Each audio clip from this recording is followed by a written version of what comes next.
Councilman Ingram notified me before the meeting he had a family emergency this evening and will not be here, and Councilman Aaron Clark is out of town this evening. But we do have a quorum, so we will move on with the matters at hand. Again, this is the discussion on proposed appropriations to the tax rates for the year 2024 in regards to Ordinance 15-23, and we will begin this evening with the Department of Mayor.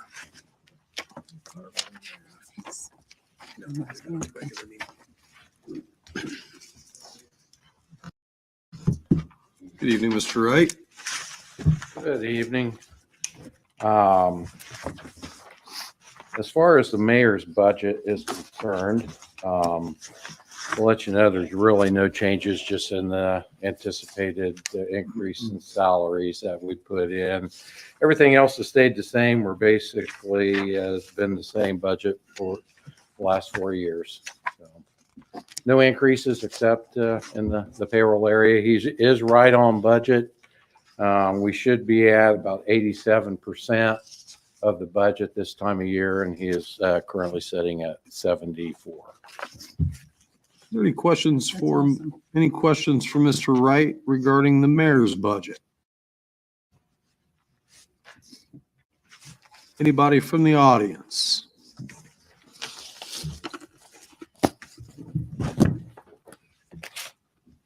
If you would please identify yourself for the record, and I would ask that you speak only on the issues at hand.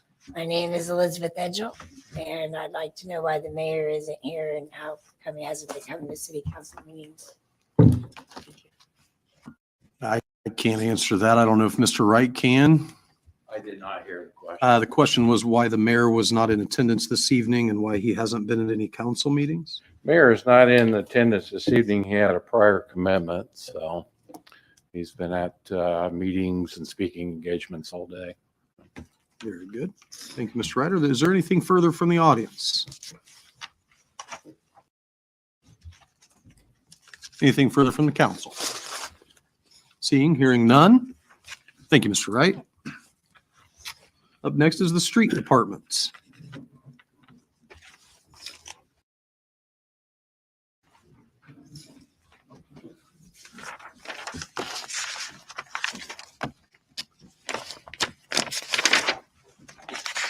Good evening, Mr. Leach.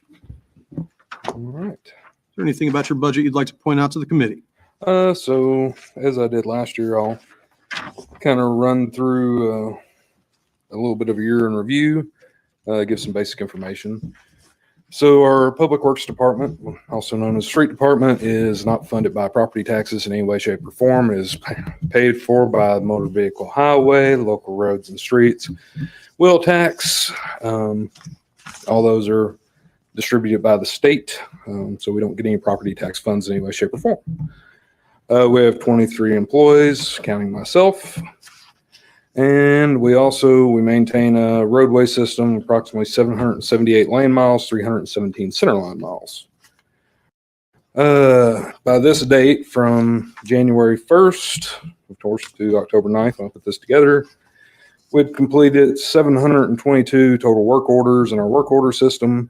We'd patched 1,707 locations consisting of 795 tons, maintained about 86 signals, spent 1,320 crew hours mowing and weed eating.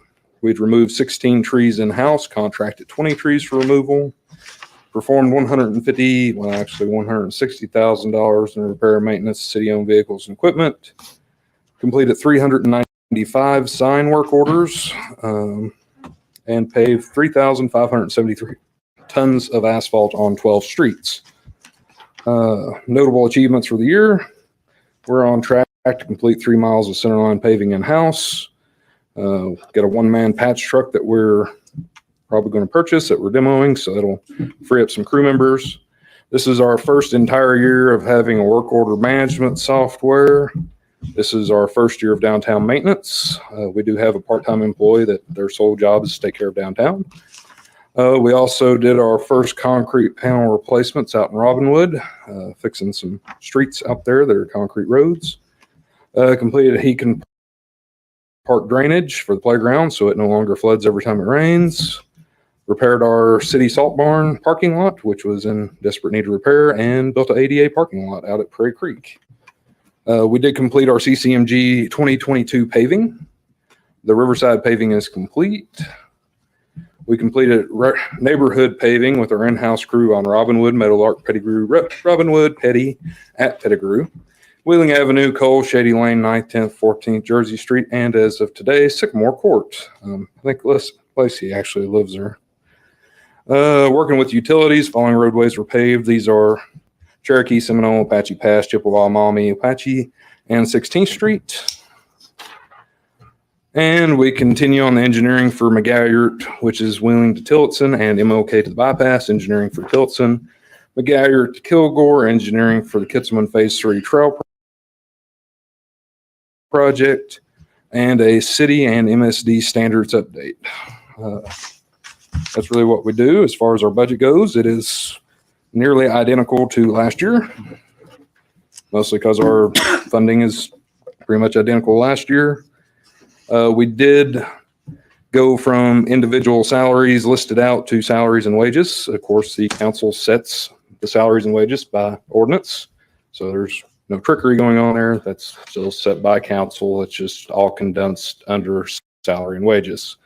That was done in anticipation of our contract negotiations with the union having basically some changes to positions to represent the new work that they were doing. So we were hoping that those negotiations will continue going well. The other thing that you will see changed is in our local roads and street fund. There was an increase for capital projects. This is due to some funding that we got in, so we'll hopefully be able to do some more capital projects. And also we have a large number of matches that we'll have to pay out in the next year, because as we get federal funds, we're required to pay 20% matches for anything that comes from the MPO. The most pressing of which will be McGalliart, which will be an almost $1 million match. So we do have that money in the bank. We are the only department in the entire city that operates on a cash balance. We do have 4 or 5 months of operating funds on hand at all times. So we are not waiting to get paid. So that's pretty much it for us. Any questions from the committee? Mr. Leach, I've seen claims with HWC. Do you use them for city projects, or is that MSD? HWC was selected prior to my tenure as city engineer. They are doing the Kitzelman Trailhead engineering. I see. Thank you. Any other questions from the committee? Yes. Councilman Marshall? Mr. Leach, looks like last year we didn't have any, at least budgeted for the equipment and repairs, and this year you do. I assume you had repairs last year. Were those paid out of a different line? So there's 2 lines. There's a repair and maintenance line and an equipment and repairs line. Okay. For whatever reason, at one point, equipment repairs and maintenance was used, and then it became just repairs and maintenance. So all of our maintenance and repairs come out of repairs and maintenance. So okay. That's why one line has 0 and the other one's got money in it now. Anything further from the committee? Yes. Similar question on the road salt and paint and sign material. So it looks like there was none last year, and then we've got balances in both those for this coming year. Yeah, so there was a mistake on my part with Matt transcribed it for me. We had to come back and do a budget amendment at the first of the year to add money into those lines. One budget I sent him had those lines correctly populated. One didn't.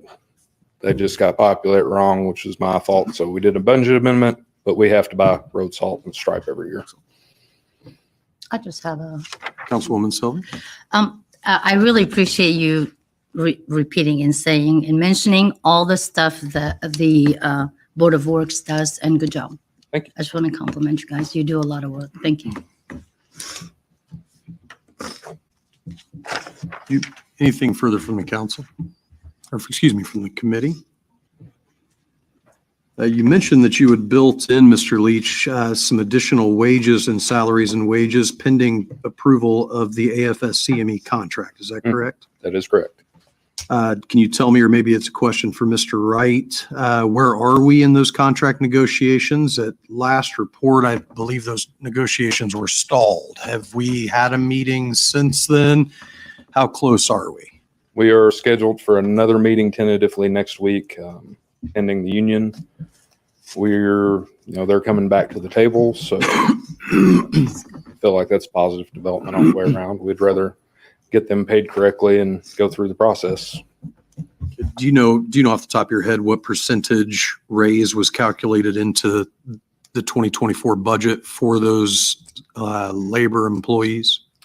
So for my department, it was different since we were going to be doing a restructuring. I would actually have to look at our legal counsel to see how much I can say on that, because we're still in negotiations, so I can't just lay the number out there. So she can give me a thumbs up or down. Okay. So for my department, it was, and this was just for my department, that's the only one I can talk about really. Because we were changing their positions, adding CDL pays in addition to their base pay, the average employee was going to get somewhere between 15 and 20%. Okay.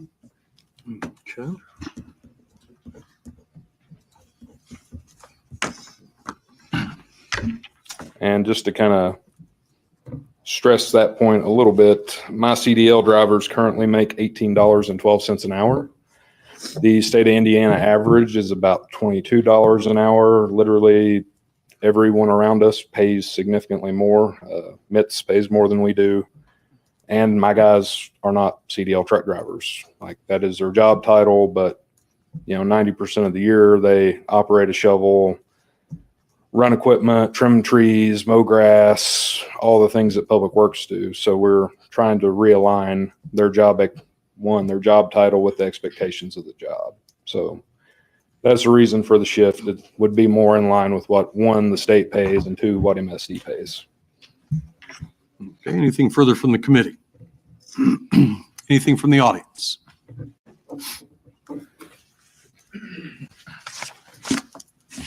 Elizabeth Edgell, you said that you had 23 employees. Is that what you're allotted? Yes. And are all of those positions currently filled? No, we have 6 openings. Thank you. Yes.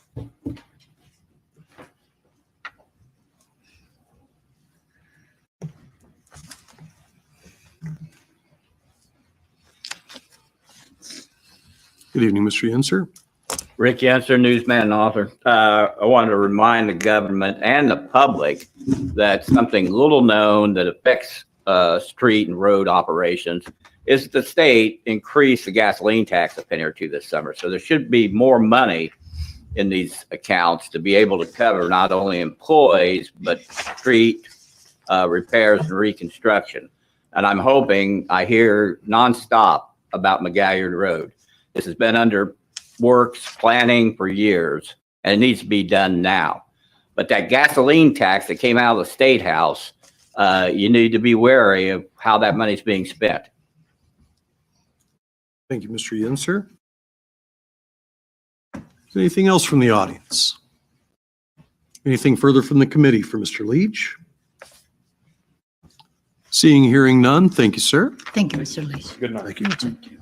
Up next is the police department.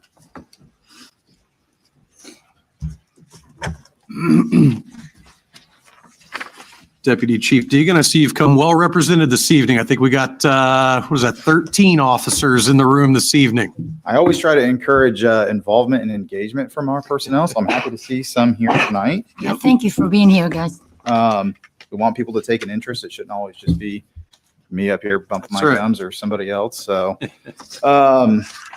good evening, Chris Deegan, Muncie Police Department. I sent out, I usually give it a couple days ahead of time. It was unfortunately today I've been a little busy with getting that social work program up and going. So I sent an email out earlier to all of you, just a quick highlight overview. This is probably honestly one of the more simple budgets that we as the police department administration has submitted the last couple of years. Not too many changes. I'd like to go through some 2023 highlights, if that would be okay with the committee. Please. Muncie Police continues to make improvements and advances in both working conditions and benefits for officers. We finished the new training facility that's located on Granville Avenue where our police garage is at. Councilwoman Selvey, you had asked about that being an eyesore a couple of years ago, and through the Plant Trees Initiative, we have planted probably about 20 trees around that property to help provide some better views of the facility and the properties with, you know, a natural barrier there, so to speak. Thank you. So I was happy to get that done. It was a good day. We had some fun digging up some holes and planting some trees. Sorry. Yeah. But the training center gives the department a central hub to offer advanced training and continuing education to our officers. We've invested funding into our police gym. For those of you that don't know, it's located, police uniform division headquarters is down in the basement of City Hall. There is a gym that's attached to that. We have made some advances and updates down there. We've spent some money there. We want to focus on physical health. And not only do we want to focus on physical health, but I've come to the council before and to the committees before during budget hearings, and we've discussed heavily the need for psychological services that's directly tied to our employee assistance program. I will say those increases that the council has approved in previous years have been well spent. I know that program's working. Couldn't tell you who's in it because it's all anonymous, but we do spend the funds that are afforded in that line for employee assistance program services, not only for employees, but for their immediate families as well. This is obviously a very stressful job, and there's a lot that these officers and their families have to deal with, because it's not just the officers, the family when they go home too. And that's a program that we've continued to grow and will continue to grow with the support of the mayor and the police chief. So, you know, health and wellness pieces and components of what we have tried to do the last, you know, couple of years and specifically this last year are starting to grow and take foot. And we're happy about that. It works. And I just want to touch on, it's important for us to deliver those services to these officers, because in order to deliver professional policing services to the community, we have to make sure that they're adequately cared for, right? If they're not, then that's where the breakdown occurs. So I just have a couple of notes here from some liability reductions we've seen since 2018 in police professional liability claims against the police department, against the city. And many of you on council are aware of what those are. You've had to sit in the meetings for the appropriations to maybe pay some settlements. In 2018, we had 32. In 2019, we had 22. In 2020, we had 6. In 2021, we had 3. In 2022, we had 4. And to date, through August of this year, we've only had 2. That's a real cost reduction of over $1.9 million to the city. So the efforts that we're putting into focusing on the health and wellness of our officers is paying dividends on the return. The mayor and the chief have worked literally around the clock the last few years to deliver those professional services to the residents. And this starts with providing the resources needed for the officers to do their job safely and effectively. A couple of years ago, I stood before the committee for budget hearings, and we discussed the implementation of a lateral hiring program. My response, because I went back and watched last night because I was curious what I said, was we don't have any real raw data because it's so new. Well, we have raw data now because we've been at it for almost 2 years now. And we currently employ 11 lateral transfer officers, and I've got one that starts on Monday, October 23rd. So those are already sworn law enforcement officers that are coming to us with experience from other agencies. That's a gold mine that we hit by being able to pull people here to this community to come to Muncie and to work and serve here. We've been asked about local recruitment and how to focus on that. We have just re-signed a contract with our advertising company and recruitment company. You've probably seen on the police cars the magnets that have the QR codes to go here, apply. We've tried to make and streamline the application process as much as possible. You can come to City Hall and get a paper application. You can do it online. We've literally opened the doors to resources available to people to come and apply. And we're seeing an increase in the number of interest cards and applications that were coming through now that we're monitoring this online. That doesn't necessarily always turn into real results for people that show up when it's time to test. Those numbers are still kind of low. And a couple of years ago, I pointed to, it's not just a Muncie, it's just not just a Muncie issue. It's a state issue. It's a nationwide issue. It's hard to be a police officer right now.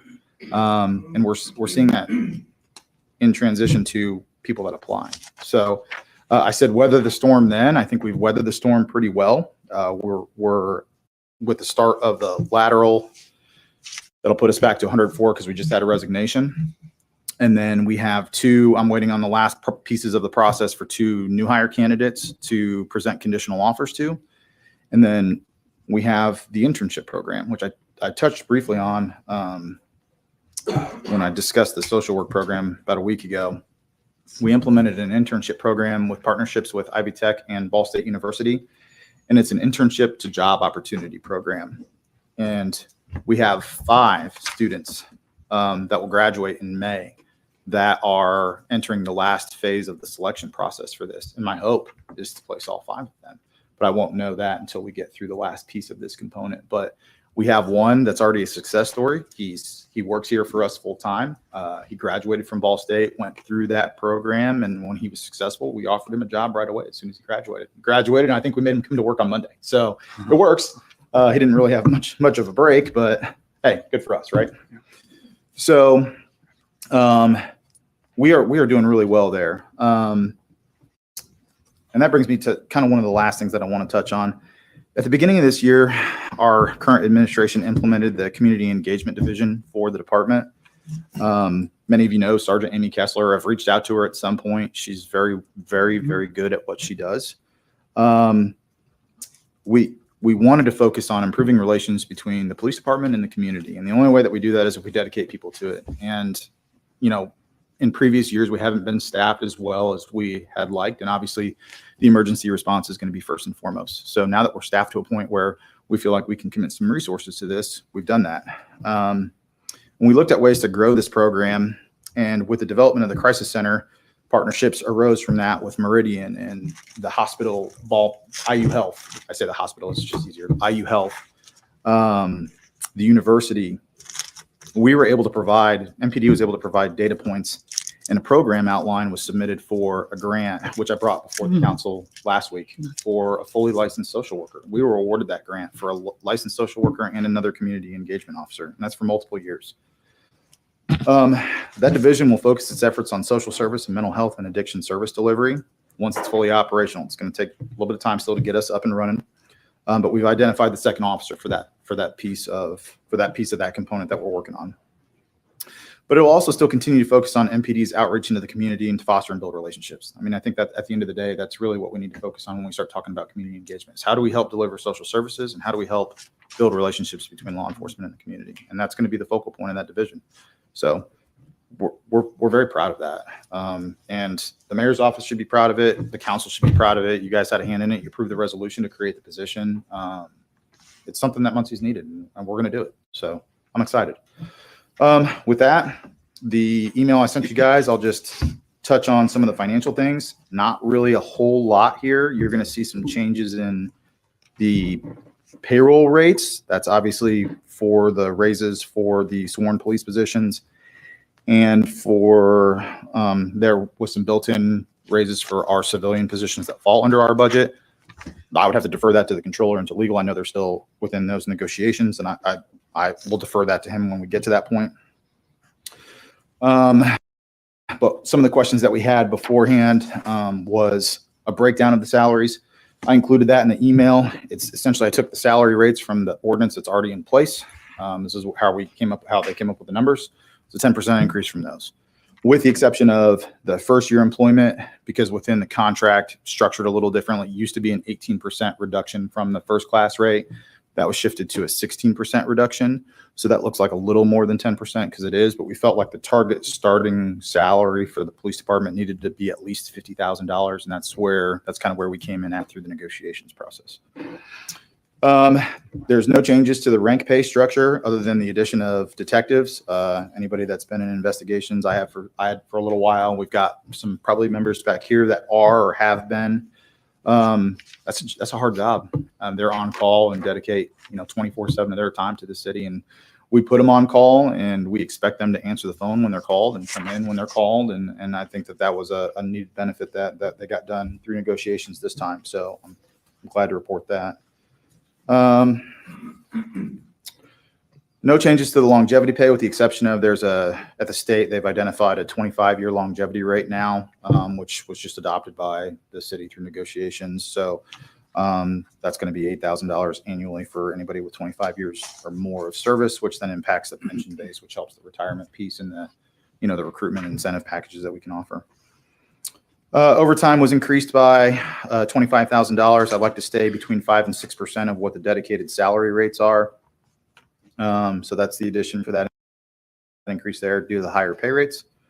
We had some questions about other services and charges. I came before the council or the committee, I think in 2021, I believe was the year that we asked to shift, or we asked to appropriate an additional $125,000 into that line. That was the Axon contract. Our body cams is what we pay out of that. So we actually added more body cams as we've continued to grow. So we're up to about $140,000 spread across 3 contracts for Axon. And we had looked at other companies too, and we bid this out, but we had decided a couple of years ago to go with Axon. They were like the mecca of what we wanted to do and what we were already operating on and what the prosecutor's office wanted us to maintain. So we stayed with them. And so we're into those contracts now for, I think we've got 3 years remaining on one and 4 remaining on another. Always renegotiable when we get a little closer to end time. But as of right now, that's what our liability is for that. So we use other services and charges to pay that big chunk there. Some of the other examples of what get paid from this account, just to kind of give a brief overview, is we do all the maintenance for the gym. Sometimes when we buy new gym equipment, that's where we use that fund for that.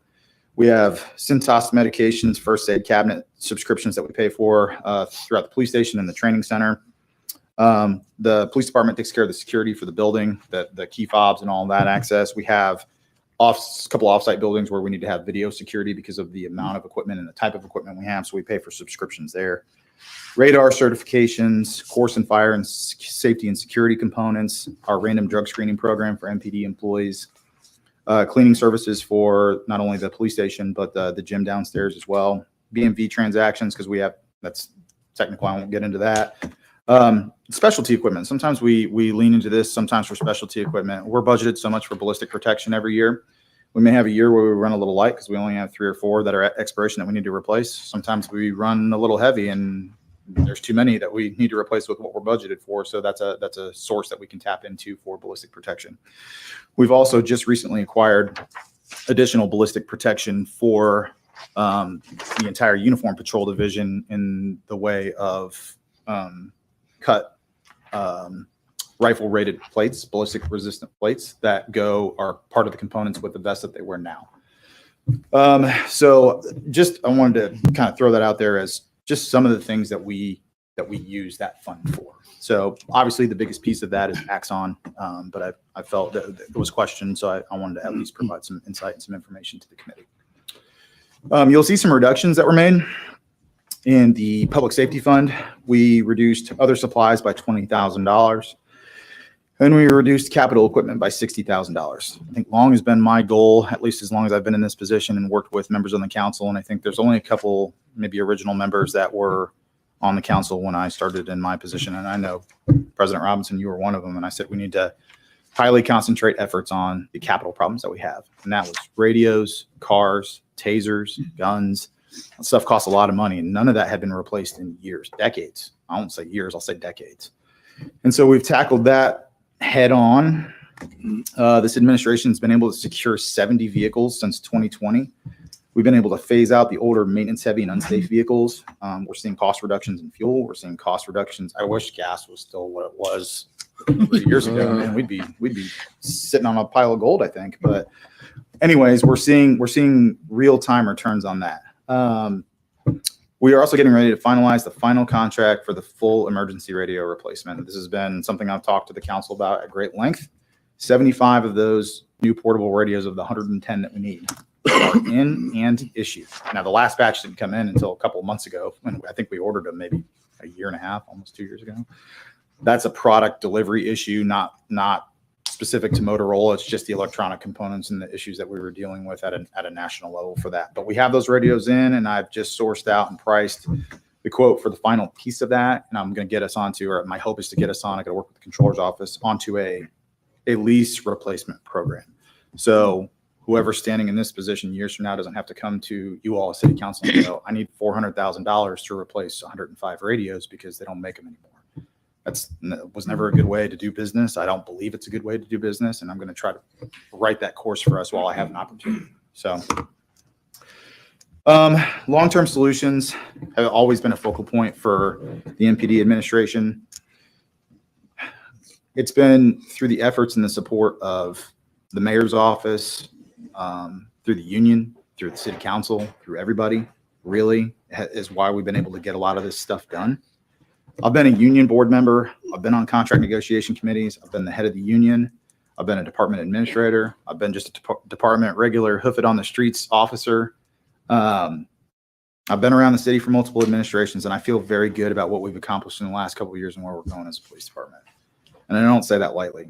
The success of this agency is a direct result of the chief of police and what he has brought to this agency to make us professional and well-respected in this community.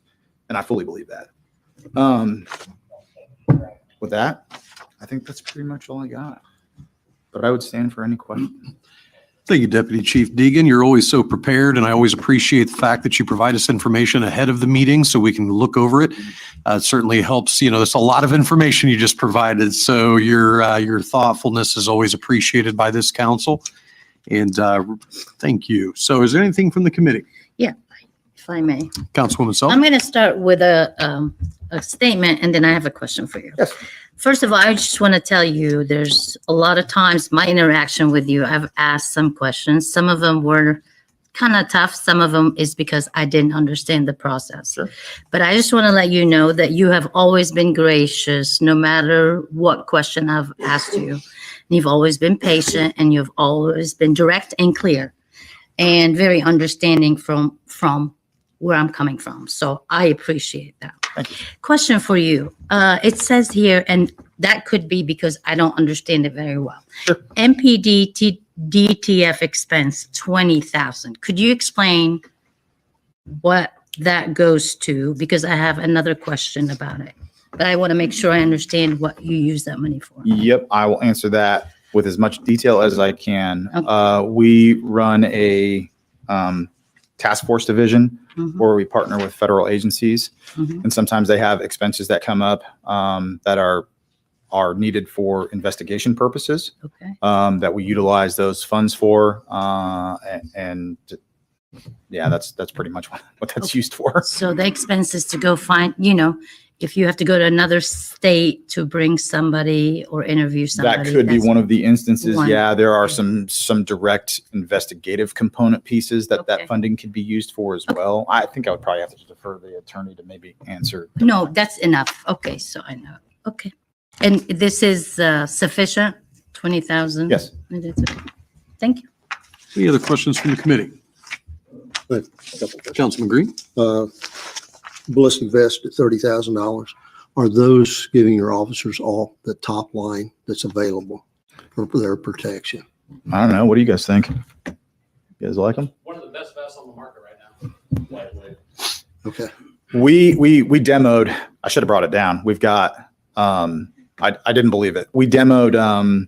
It's a hardwire. It's the vest that we put our officers in, and it's not the cheapest vest. But I've long been a firm believer of sometimes you just don't cut costs, and the material and the weight of the vests are always going to be two really important focal points, not only for just the safety component that they offer the officers, but the health and wellness that they offer them as well. It's a lot of weight to have to wear and carry around. They are expensive, but I believe that we have chosen the best product. We test them in the field with demos on a handful of officers and collected feedback. When I saw them, I mean, the vests are literally like this thin. I didn't believe for a minute. I was skeptical of the ballistic protection that they offered. The company came out and demoed it on the range. I think Sergeant Rafis, you were there. I was shocked, truly shocked. And we've added some extra safety components to that with what I talked about earlier by providing rifle rated plates. Because any vest that you buy specific to like patrol or just our standard vest, those are not ever going to be rated for rifle protection. That's just handgun and some smaller caliber weapons protection. But we've seen obviously an increase of firearms on the streets, and we need to be prepared for that. So we've added the ballistic rifle plate component to that now. So you feel like all the officers are protected? I do. Yes. Okay. That was a concern of mine. I want to make sure they had everything they possibly could have. Yep. And we have some funding available through federal agencies as well to capture some of that. It's through the JAG program at the federal level. So that's not something that we're ever going to skirt the issue on. That would come to, like, if we ran out of money and I needed to buy vests, I'd come in here with my tail in between my legs and tell you guys I need more money for vests. Yeah. Another question I had was number of officers or individuals that you have for code enforcement Yes, at that level. The cost, I wondered how many that's three. that's three. Three full-time. That allows us to do code enforcement practices across the city, plus provide some support to our uniform division and support to the building commissioner's office. I'd like to grow that program in the future, but right now we're operating pretty well. Okay. And one last question, if I may. Please. The Ford Mustang, the electric, I wondered where you were on that. I know you placed the order some time back. Did they can that idea completely, or are they still working on it? So what we looked at was I worked with DOE, Department of Energy, to try to secure a grant for that. We did not get that grant award. So the order bank for Ford opens. This is kind of weird. This is like a two-part answer here. It's very weird with the ability to be able to put our hands on vehicles. And we've had to be creative the last few years on how to do that just because of the supply issue. Now, with that being said, right now, with everything going on with UAW, I just don't know what the time frame is going to be for any of this stuff, but we weren't just going to go buy one off the lot. We wanted to make it specific to one of the orders that we made for our patrol vehicles. I believe there's a place for electric vehicles in law enforcement, but it's only going to it'll be a trial. And I don't know, I'll have to get the raw data points to go with it. And obviously that takes time. So as of right now, we're nowhere with it. But the order bank for some of our vehicles that we have and we'll be able to order starts October 17th. So I can hopefully have a report maybe at the next council meeting about where we're at with that. All right. Thank you. That's all my questions. Any other questions from the committee? Yes. Councilman Marshall? I see a line item added for crossing guard. Anything you can elaborate on that and what use there is going to be? Are we looking at the same thing? A line item added for crossing guard? Yep. So previously was 0 and now it is. Oh, I think that might have been a typo. That is, okay. That will be the social worker. That'll be the licensed social worker. Okay. I'm sorry. That was probably just that's a my fault thing and So didn't catch that in time. The coding error there then. Yep. So we don't have crossing guards anymore. We met with the school administrations several years ago. That's a school responsibility. We provide them with traffic enforcement assistance as needed from our traffic division whenever we get complaints or concerns. But the crossing guards is a school corporation responsibility. So that was just supposed to be the licensed social worker. Sorry. Okay. I'm sure we'll make sure that gets updated line items. Should be I see it as 411135. Yeah. Is that right? That's what it says here. That's Yes. That should detailed crossing guard. That should be the licensed social worker. I'm sure that's something that we can fix. Okay. Any other questions from the committee? Anything from the audience? Oh, get out of your way here. You're all right. You're close enough. I just had a couple quick questions concerning, we've got 104 police officers. I was wondering how many positions we have opened, how many slots are open, and how many officers are on paid administrative leave.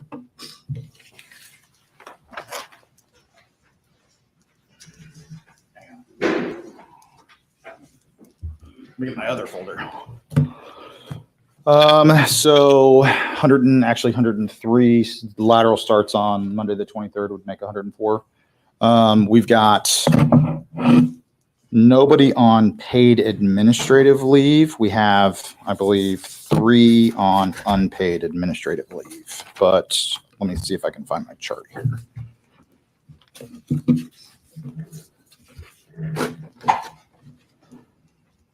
That is correct. Nobody on paid administrative leave. We have 3 on unpaid.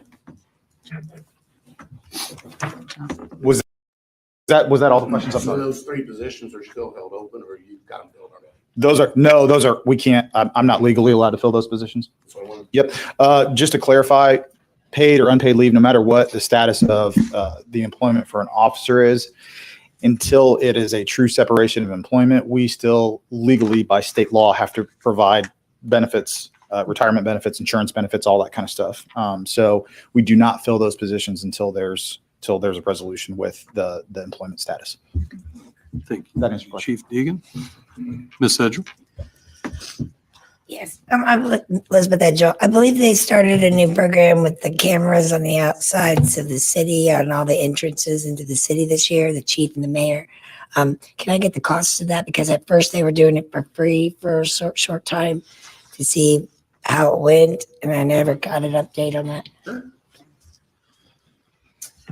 What is it Edgel? Is that how you say it? What Miss Edgel is referring to is the flock safety system. It's just a license plate reader system. It's not lifetime security feed. It's just photographs of vehicles in and out of areas, and it depicts the car and the license plate. I will say that's a successful program. The mayor's office has been funding that. The cost of that is, don't quote me on that. I'm going to be very close, but without having that right in front of me, it's about $65,000 annually.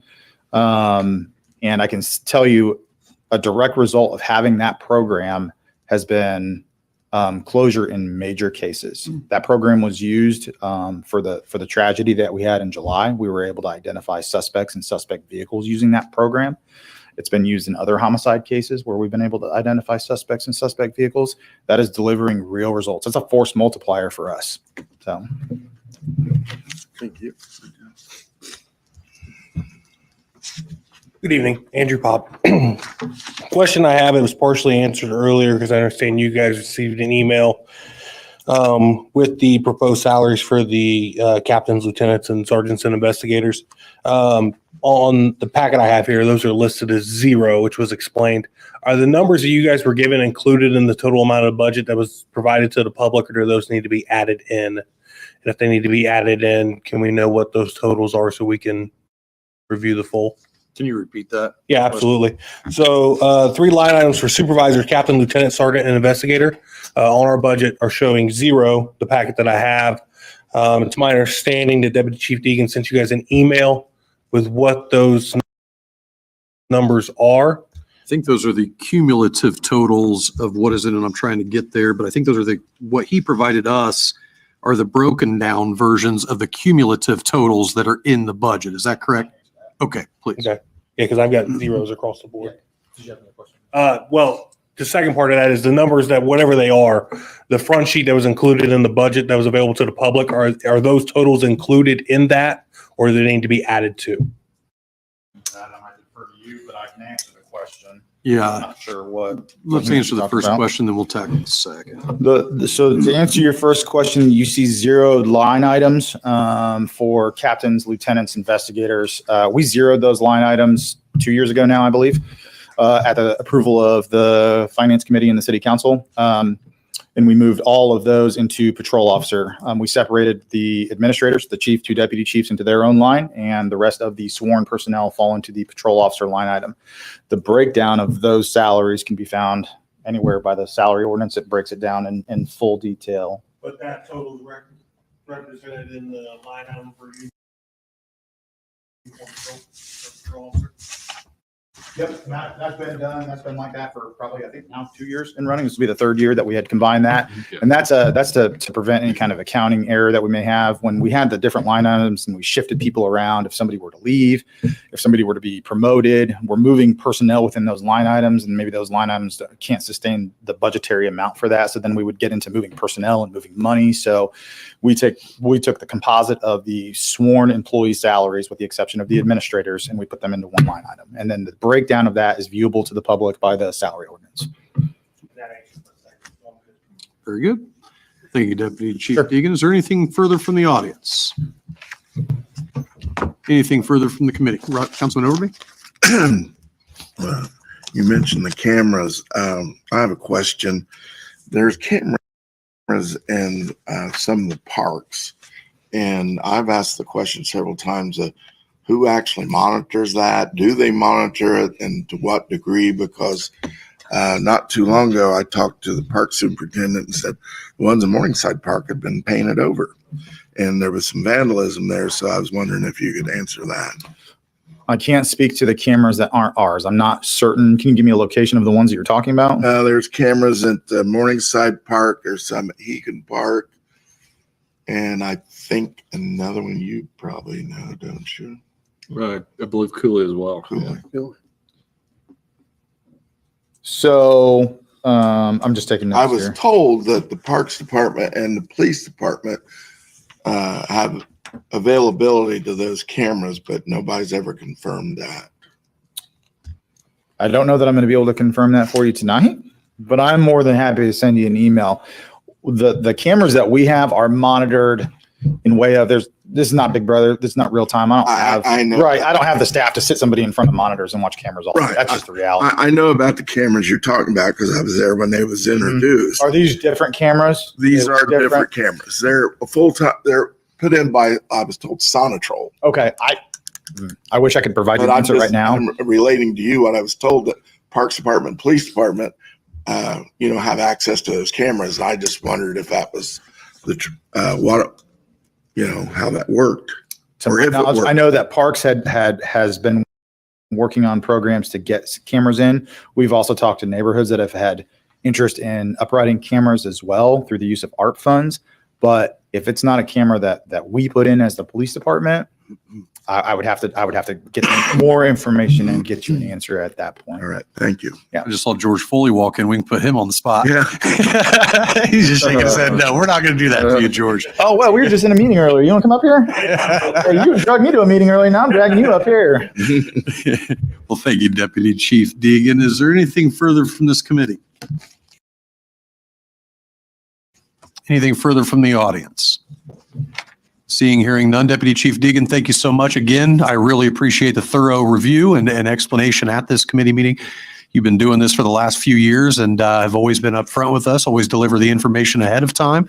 And so I want to make sure to thank you for that publicly. I've thanked you plenty of times privately, but I want to thank you publicly for all your work on this. Yep. And any questions that arise or come from this, please, y'all know where my office is. Have my phone number. Shoot me an email. I'm more than happy to answer what I can. Will do. Thank you, Deputy Chief Deegan. Up next is the Fire Department.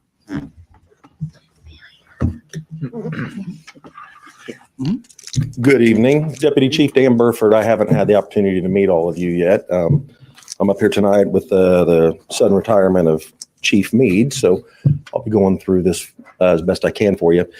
I'm excited to stand here in front of you though this evening and tell you that the Muncie Fire Department is the men and women. They show up, they do a phenomenal job for you every day. We are growing a department as far as our services. Our EMS service is still relatively new, and we are still constantly every day trying to build that and bring that up to the world-class service that the citizens of Muncie deserve.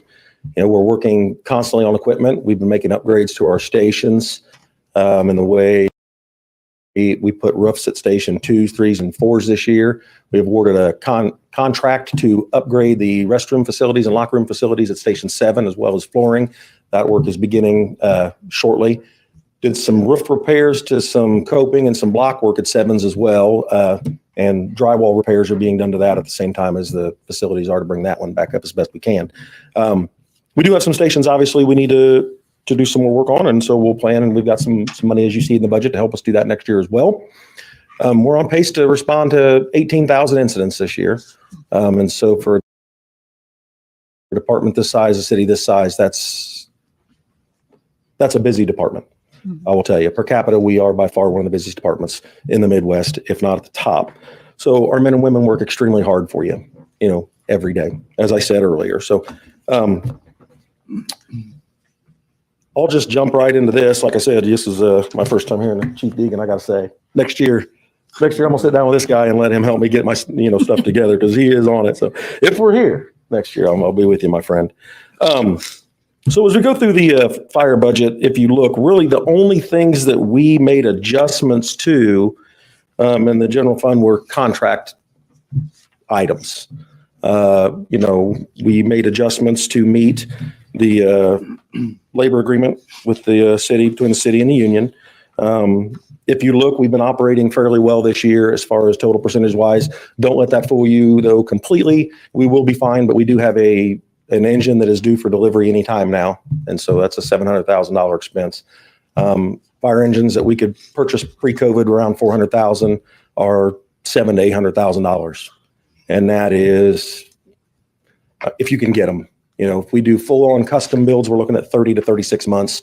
Aerial apparatus now are starting in the $1.2 million range for single axle straight sticks, which is something we're going to have to start looking at in the future.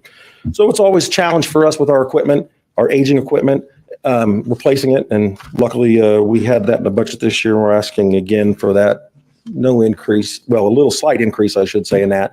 We purchased a new ambulance this year. We have another ambulance on order. If you've watched the city's webpage, the first truck, like I said, should be here soon. The twin to that will be ready for delivery after the first of the year. Which they said, that's a great thing. I mean, that's stuff that we need, but we need to continue to build those things.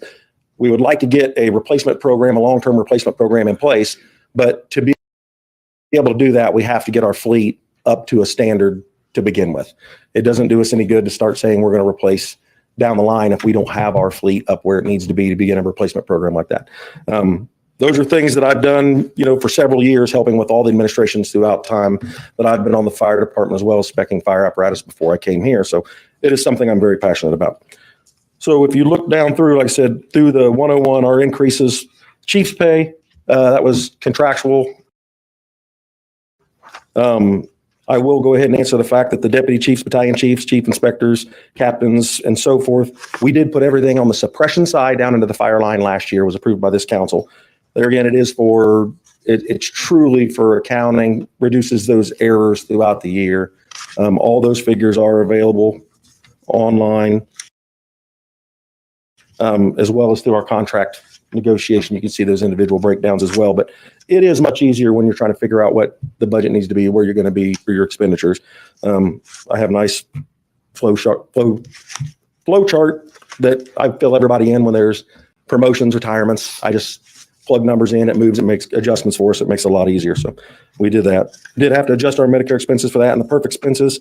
Obviously, the change in the longevity of the contract has a lot to do with that. So that's 101 and 105. Also, we did have to move for firefighting. We did have to add a firefighter line item into the 10421, obviously, to make that contract work out. The city, we worked very closely with the administration and with the union to come to an agreement where we could fund the contract. And so it took us, as an administration ourselves, covering a decent portion of that out of our own budgets. So everything else looks like it's going to be pretty good. Our fuel budgets, we're running right along there. We budget all our fuel. We contract purchase it at the end of the year for the following year. They're telling me that that's going to maintain relatively, should be the same as it is. So we didn't change that at all either.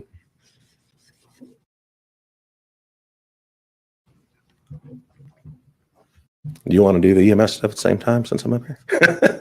You know what? Yeah, please. I say it all kind of runs together. So yeah, let's pause for 1 second because let me make sure there are no questions from the committee in terms of the fire department's overall budget. Is there anything from the committee or any questions for Deputy Chief Burford from this committee? I think my question's tied to the 104 and the budget as a whole. So I don't know if you want me to ask it now or after we get through the. If you don't mind, we can wait till that's once fine. we get through the EMS. Are there any questions from the audience as it relates to the Muncie Fire Department's general budget, not related to EMS? Well, let's rock and roll right into EMS. Well, hey, our EMS program has been trucking along this year too. I'm very thankful to say that by the end of this month, we'll actually be full with paramedics, and that is definitely something to say with the shortage of paramedics we have in the state. We're about 3,600 paramedics under statewide what is required to provide service. So for us to be able to fill those ranks it's huge for us. Not to mention that we can keep suppression people on suppression apparatus. We're not moving people around to staff those things. So like I said, I'm very thankful to say we did budget for the 10% increase for our paramedics. Hopeful that when that stuff comes out, like everybody is right now with their civil line, that'll be there. But I'd rather budget for it now and then not and have to come back in front of you for that. So those changes in that as well, just lined up for those raises, increases in their FICA, Medicare, perf expenses as well. So we believe that we're going to be we're going to operate very well without increasing the other things next year. We'll tighten if we have to, but I think we're going to be pretty good looking forward to that. Okay. Are there any questions from the committee over the fire department or EMS? Councilman Marshall? So you talked briefly about the firefighter line you have in the 10421, and that essentially works in tandem with what we've got in the general fund there. Is that an increase in staffing or is that just the raises there? That is not. That's just shifting some firefighters down into 104 to cover the contract. When we worked with the city, the controller's office gave us what the city's contribution would be, and that's where we were making up the difference in the contribution to meet that contract. So that's why we developed the firefighter line we didn't have, and then obviously added money to the Medicaid expense or the Medicare expense and the PERF expense line that was already there. Yep. Councilman Marshall will come to you. Kind of follow up on that. So with the raises that were allocated there, I didn't see an increase in the overtime line item. Does that mean you're expecting less overtime? Absolutely. We're at a point right now where we're covering several people on retirement. So to cover on the floor right now, we have a huge swing. And as we're replacing them, as we get into January, we start to finally catch up where those guys fall off the books and we can hire individuals. We're in the process working with the Fire Merit Commission to develop a new recruit list where we're going to discuss ways to help recruit locals, people that'll come here and stay here. Yeah. A lot of people come to the fire department to get in perf, knowing that it's much easier to come here and then lateral out to someplace that pays more. So we're really going to try to concentrate on getting local people to come in. We have a lateral process open right now to bring lateral transfers into the fire department. To date, in the last month, we've received one. Kind of crazy. That gentleman is asking to lateral. He's a Fisher's firefighter. So, he wants to come where he can truly be a firefighter, where he can do work, and actually spend his time responding to emergencies. So, right now we are 3 under on our staffing. We have 4 recruits in class, that are going through the academy right now. 3 recruits and then a return firefighter, senior firefighter who'll be hitting the floor soon. That will help. As our department gets younger, there's fewer vacation draws because of what's allotted based on time. So we know next year that the number of vacations will drop, even farther. So we believe that we're going to be in much better shape, obviously, with our overtime next year than we are this year. That should come together for us. By 2025, 70% of our fire department will have less than 10 years on. So that'll be much lower vacation draws, much lower longevity. But we've really ramped up training and those peer programs to help get those individuals ready to step up. There's going to be a big change within the fire department, as this comes forward. So, but yeah, we do feel pretty good about that. Thank you. Councilwoman Sully. I was gonna, I need an explanation regarding I noticed that the firefighters overtime is way less than the EMS overtime. Like it's almost, and why is that? If you can explain that to me. Well, Not questioning it. the EMS overtime was actually put in 2 years ago. We kept it where it was last year. But because we were running so short on civilian paramedics, we offer to up to that 4 civilian paramedics a day that we budgeted for. We had a lot of paramedics working a lot of overtime. And so they were coming through, and we weren't sure as far as foreseeing where that was going to end up, lining out. So if we get to that point, obviously where we are now, when we get full up on our paramedics, we actually have 12 civilian paramedics. That'll make a big difference in that going forward from here. But Okay, thank you for explaining. Mr. President. Councilman Dishman. Yeah, how many ambulances do you have in every fire station? well, right now we're staffing five transport trucks a day. And so we have them at station 1, 2, 3, 5, and 6. 6. Mhm. Are you planning to do all of them? That's going to be a great discussion for the next negotiation in the council. I mean, that's something, those numbers have to be negotiated to do that. So right now with our staffing, we can't. So are you asking me if I'd like to? Yeah. Absolutely. Yeah. I would Absolutely. like to see that myself. Our ambulances are extremely busy. Yeah. Those men and women Busy. work extremely hard, and we would love to see that. But Every that's, morning I hear the police and fire zoom by where I work. Yeah. I mean, it's almost 24/7 down through there. yeah, but yeah, we would love to, but that's going to be a discussion for another time, I presume. Councilwoman Sully. But you need the space also to We do. house. Well, space is a premium right now. Just adding EMS. Correct. It's And, having the and I would be bays, happy to just take you around and space. show you. Our Okay. stations are full right now. Okay. But when our stations were built and the way we operated, we didn't run EMS. We've added an EMS program, which has added extra apparatus. So we keep our stations pretty full, but yes. they are full. We need the space. Anything further? Councilman Green? Yes, I have a couple of questions for you, if you don't mind. Sure. In your clothing pay that you had $22,800 on that line item, does that include the bunker gear for the firefighters? Let's see, which one are you on? Are you in the, in the 10424, that clothing pay? Mhm. That is for, initial clothing for the paramedics when they come on. That one's in there. And that also is their clothing allowance, their annual clothing allowance they get that is prorated from that first year's point, their first year anniversary date. Do all firefighters receive one complete set of bunker gear, or do they get two? They get one set when they come on. Get one when they come on. We provide 3 complete sets of uniforms, workout shorts, sweatshirts, winter coats for them, and a complete set of structural firefighting gear. What's the longevity of one set? Well, NFPA says 10 years is the max. If you're busy, when I was assigned to the rescue, I purchased a set of gear roughly every 3 years. Another question I had was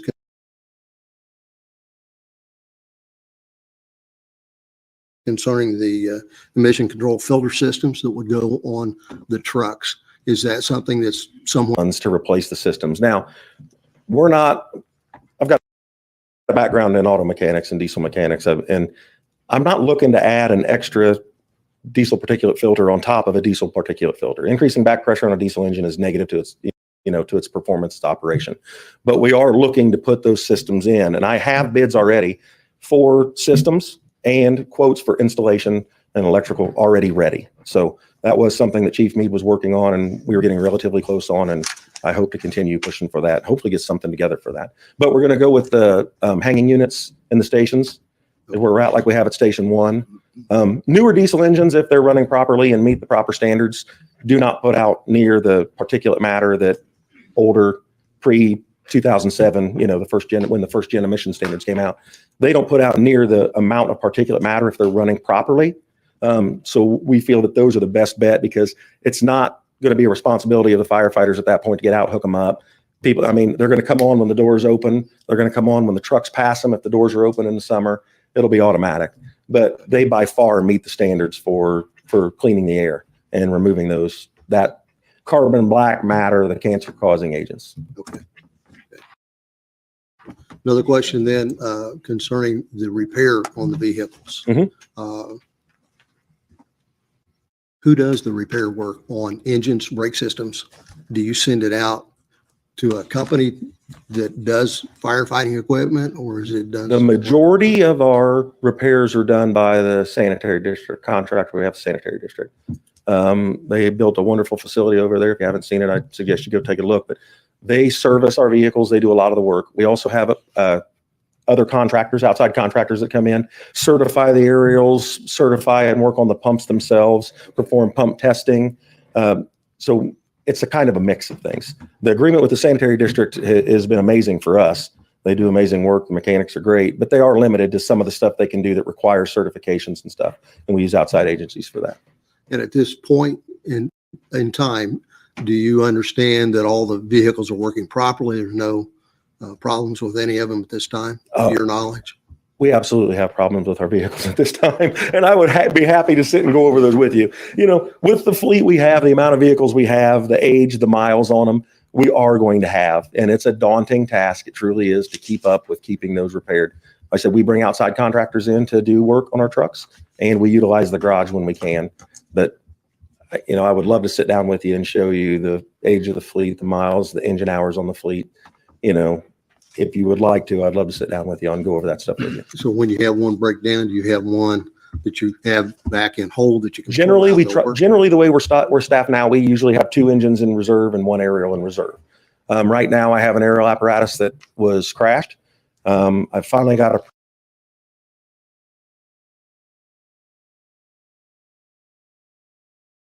approval to get that repaired, but I have to have other apparatus available to put in service for that one so that it can go. We had 2 engines down, simultaneously, a matched pair that had transmissions go out at the same time, and they were sitting in the last year, $42,000 a piece when we do that. I've got another one getting ready to go. So it's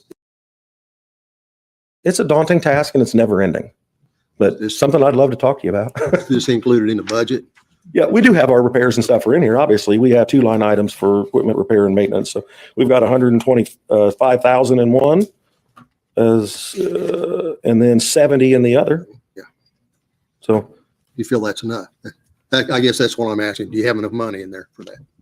I think with the new engines coming in, that's going to offset some of that. So yes, I feel like where we are at the moment, I mean, you always have issues. I mean, don't get me wrong, but we will deal with them in the best we can. But with the 2 new engines coming in, that's going to definitely help relieve some of that because they're going to be repaired under warranty for, it's generally a period of, it's a year on some things, 5 years on driveline, things like that. So that'll definitely help ease that cost for us. Thank you. Councilman Dishman? Yeah, does those trucks use DEF? Everything that's tier 3 or tier 2 and up does use DEF. Tier 1 uses a diesel particulate filter that only used a burn off, after treatment burn How off. many times have you had to regen them? Our trucks regen often. And it's the biggest thing is you start talking about putting filter systems on diesel trucks where the exhaust doesn't get hot enough. Generally, they're really not designed. I hate to say it for in-town use, but it's what we have to get. They're not designed to sit in idle either. No, they're not. Because they plug up the system. And so we do manual regens on them. We do driving regenerations on them. And we try to maintain it as best we can. But you have to purchase a diesel engine on a fire apparatus. And FPA won't let you use a gas engine if you wanted When to. they started putting electronics on diesels, that's when the diesel. That's a engine. discussion I'd love to have with you outside here as well. That's what I do every day is work on diesel stuff. Yeah, so you understand. It's I know a all battle. about the DEF problems they have and, Mhm. and the clogged exhaust systems. And you have to take it and have it cleaned and Yep, that's. take them off, have them burned out, and that's That's about what we're- $3,500 every Yeah. time you do that. Yeah. It's a lot of money to have those things Mhm. cleaned and installed back in there. So. Anything further from the committee? Anything from the audience?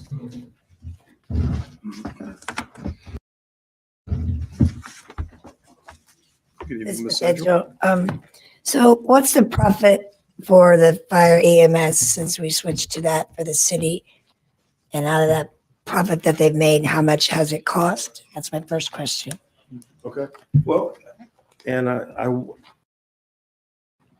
wish I had that exact evidence for you as far as what we bring in versus what we pay out. But our estimated billing for next year is roughly $4 million is what our rough. The last number I had was 2.9 on what you mean. Well, as far as for what we made so far this year or, Yeah, since the EMS is coming out. yeah, I can work off our estimate from next year. I can tell you that. Okay, I'll email you then. Okay, yeah, absolutely. But as far as where it comes out in the cost of also, I can break that down for you. I can pull that down for everything. And then the cheating scandal that's happened recently, how much does that cost the city? And are there any projected losses with liability on lawsuits? Well, I can say that I believe we're at about $25,000 is what we have paid to the individual on his paid leave. As far as costs, right now, he's still appealing with the state. So as far as what it's costing us, it's cost to pay. Thank you. Anything further from the audience as it relates to the Muncie Fire Department or Muncie Fire Department EMS? Seeing, hearing none. Deputy Chief Burford, thank you very much. Thank you. Thank you. Coming in on a clutch. Up next is the Muncie, the Police and Fire Merit Commissions. I don't know that we need to review those budgets. Happy to do so if Mr. Wright would join us, if it pleases the council. But those budgets are exactly the same as they have been, and I trust that those merit commissions have what they need. So we don't necessarily need to go through that. Everybody good with that? Skipping on past that? Seeing a bunch of head nodding, we'll do that. And then finally, we have the animal shelter this evening.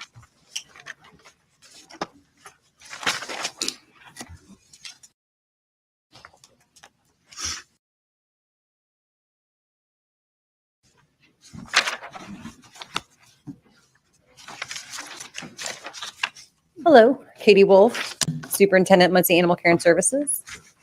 Happy to answer any questions, but not a lot of changes from last year to this. 5% raises for my full-timers. And then just some money moved around to other line items from last year. Sorry, I had to go from the bottom of the budget all the way back up to the top. Sorry. No, you're fine. Is there any questions from the council as it relates to the the committee, as it relates to the animal shelter budget for Ms. Wolf? Yes. Councilman Overby? I noticed on the food and litter, on the one budget here that I got,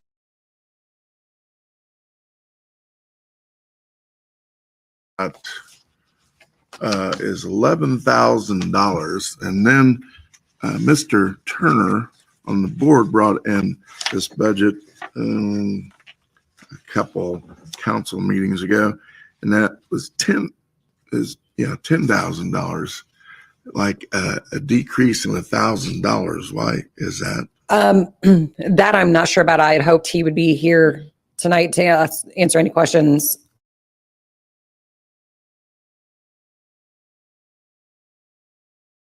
About the board's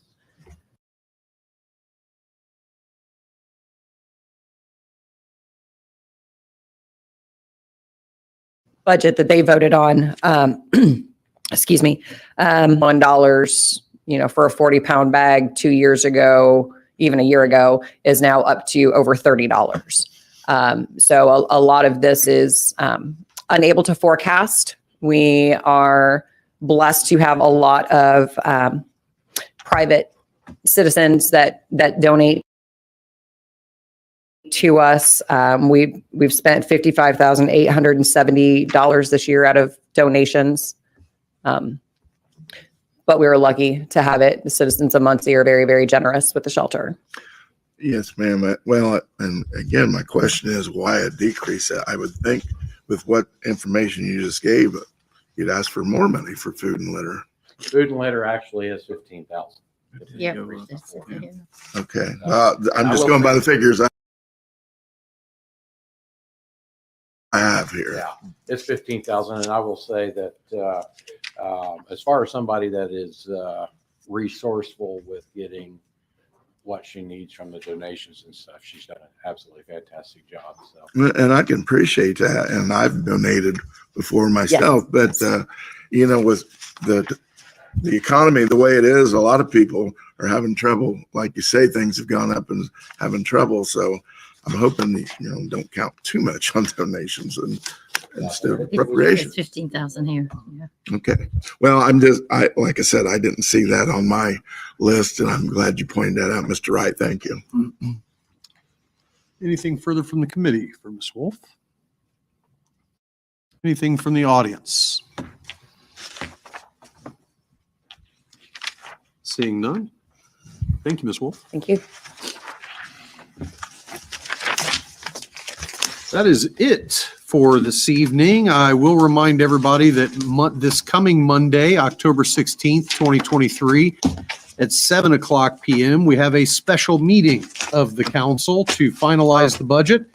At that point in time, we will hit the last of our departments, which will include the personnel, Human Rights Commission, City Court, City Clerk, City Council, Beech Grove Cemetery. Then we will make amendments and vote on approval at that, again, Monday, October 16th. So this coming Monday at 7:00 p.m. And with that, I will entertain a motion to adjourn. So moved. Motion was made, seconded. All in favor? Aye. Opposed? Aye.